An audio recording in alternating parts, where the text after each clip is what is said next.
Do you believe, you're an outsider, but you talk to these Justice Department people, that this has been done effectively? Yeah, I'll tell you, Bill, that one of the attorneys on Durham's team, his name is Michael Kilty, and he is an assistant U.S. attorney from the Eastern District of New York who's been on loan to Durham. And this is a very talented, very good prosecutor. I believe they have the case, they have put together witnesses, unlike any other case, and even O.J. Simpson. Here you have FBI agents that are going to coming to the stand. You have Mark Elias who's taking the stand, and many witnesses who are going to be testifying on behalf of the government. That's a different case, and I'm hopeful that that puts them over the top on the conviction.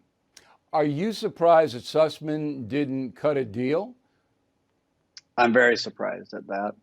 When you go to trial in the federal system, you experience what's called the trial penalty. That means his sentence will actually be longer because he went to trial. And it will be longer if he takes the stand. It'll even be longer still if he takes the stand. Well, he could have cut a deal with Durham and said, look, I'll tell you, who gave me all this bogus information and all the inside stuff, but, you got to promise not to indict me or I get a lesser sentence, right? That could have easily happened, right? Easily, and it would have been in his interest, and it would have been, obviously, Durham, I think, was hoping that that would be the case. It would flip the guy over for the bigger people. That's right. Robbie Mook, head of Hillary Clinton's presidential campaign, up to here in this. Now, who do you think's paying Sussmann's bills? He's not paying. That's going to cost him $5 million to defend himself. Who's paying that?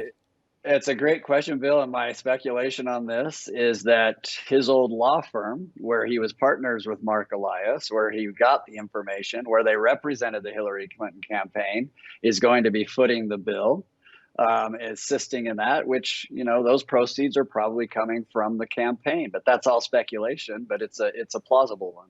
Couldn't Durham find out who's paying his defense?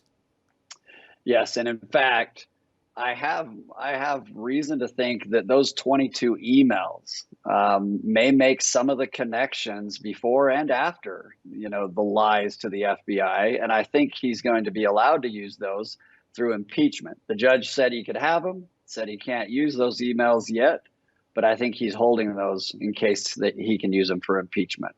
And he could always leak them to the Washington Post, who would, of course, set them on fire and not print them, right? Leak them to me. Leak them to me. I'll put them on. Definitely. Okay.